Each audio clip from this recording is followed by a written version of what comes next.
the small coastal town of Haven Ridge smelled of salt and secrets.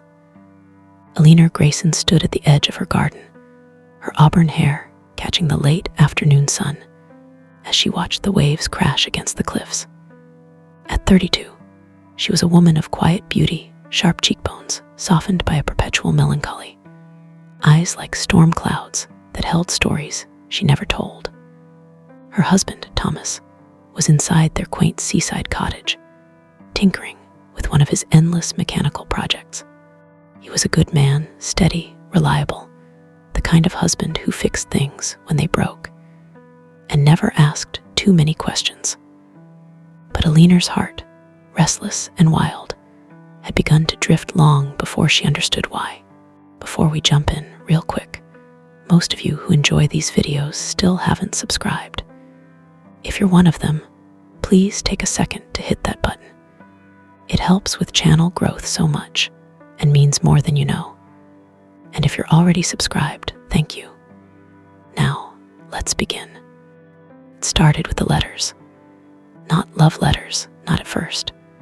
They arrived in plain envelopes, slipped into the mailbox with no return address, written in a jagged, unfamiliar hand. The first one came on a Tuesday in March, just as the snow melted into muddy puddles along the cobblestone streets. "You deserve more than this cage," it read. Alina had frowned, turning the paper over in her hands, feeling a strange thrill ripple through her. She told herself it was nonsense, a prank, and tucked it into the drawer of her nightstand. But the letters kept coming once a week, then twice, each one bolder than the last. "I see you when he doesn't," one said. "Your laughter should echo, not fade," said another. They were poetic, invasive, and intoxicating. Thomas noticed her distraction. "You've been quiet lately," he said one evening over dinner, his fork hovering over a plate of roasted potatoes. His voice was gentle, but there was a crease in his brow that hadn't been there before. Alina smiled a practiced, hollow thing and blamed it on the weather. "Spring makes me restless," she lied. He nodded, accepting it, because Thomas always accepted things.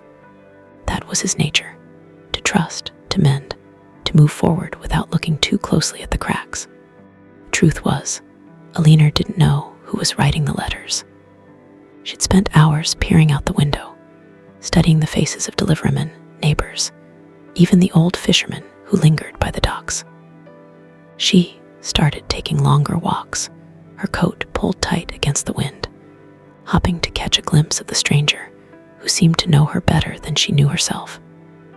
And then, one foggy morning in April, she saw him. He stood at the edge of the pier, a tall figure in a dark coat, his face half hidden by a scarf. The wind tugged at his hair black as ink, wild and untamed, and when he turned, their eyes met.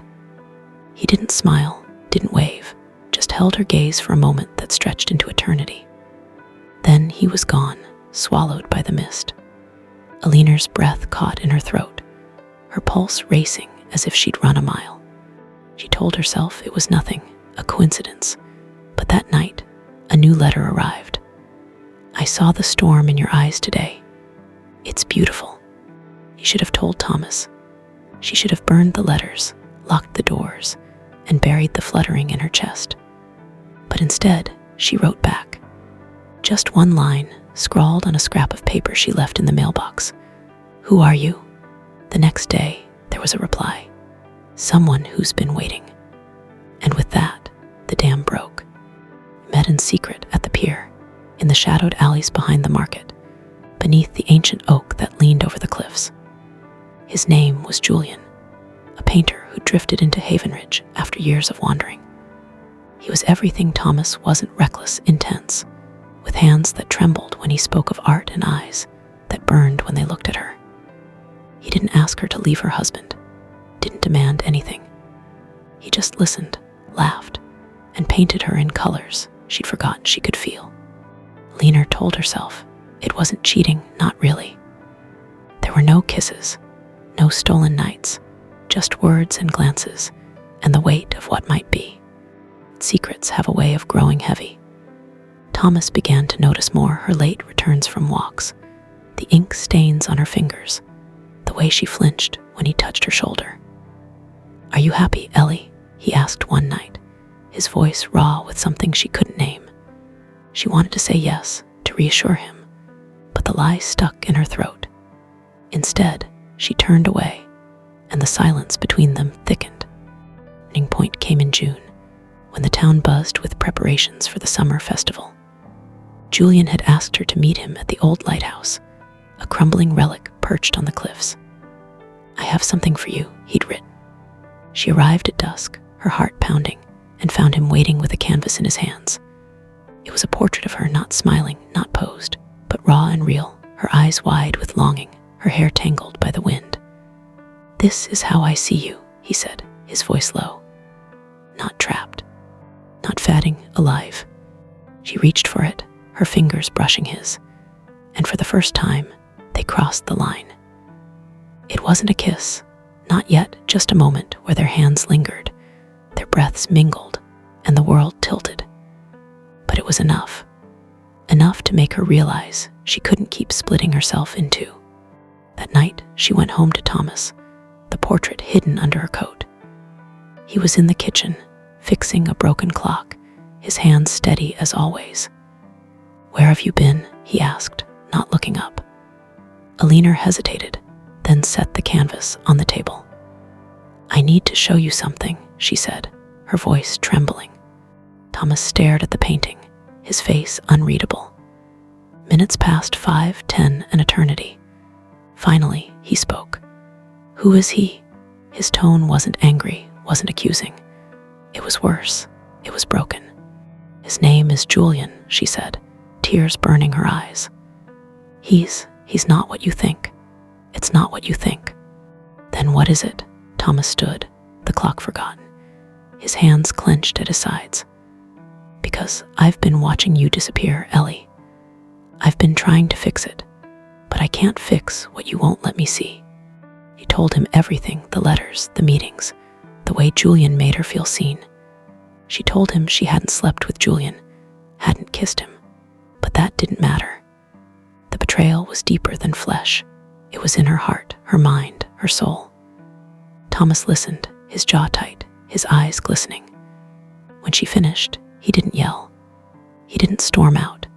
He just nodded, slow and deliberate, and said, "I need time." For days, he barely spoke. He slept on the couch, worked late in his shed, left the house before dawn. Alina waited, torn between guilt and the pull of Julian's voice in her memory. She stopped meeting him, stopped writing, but the letters kept coming, pleading, desperate, then angry.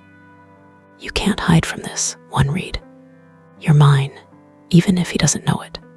The climax came on a stormy night in July.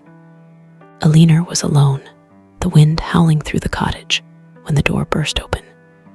She expected Julian, wild-eyed and demanding, but it was Thomas. His coat was soaked, his hair plastered to his face, and in his hands was a letter, not one of hers, but one addressed to him. "Read it," he said, thrusting it at her. It was from Julian. "She's leaving you," it began. "She's been mine for months. You're a fool to think you can hold her." The words twisted like a knife, lies woven with just enough truth to wound. Alina shook her head, stammering, "It's not true, I didn't." "I know," Thomas cut in, his voice steady despite the chaos in his eyes. "I followed you. I saw you with him. I saw how you looked at him. But I also saw you come home. Every time." She stared at him, the storm raging outside, mirroring the one within. "Why didn't you say anything?" "Because I wanted you to choose," he said. "Not me, not him, you." The truth hit her like a wave. Thomas hadn't been blind, he'd been waiting for her to see what she'd almost thrown away. She sank to her knees, sobbing, and he knelt beside her, not to forgive, not yet, but to be there. The letter from Julian burned in the fireplace that night, its ashes mingling with the rain that seeped through the cracks. Julian left Haven Ridge the next week, his paintings unsold, his shadow gone from the pier. Alina and Thomas didn't speak of him again, but the silence between them softened over time.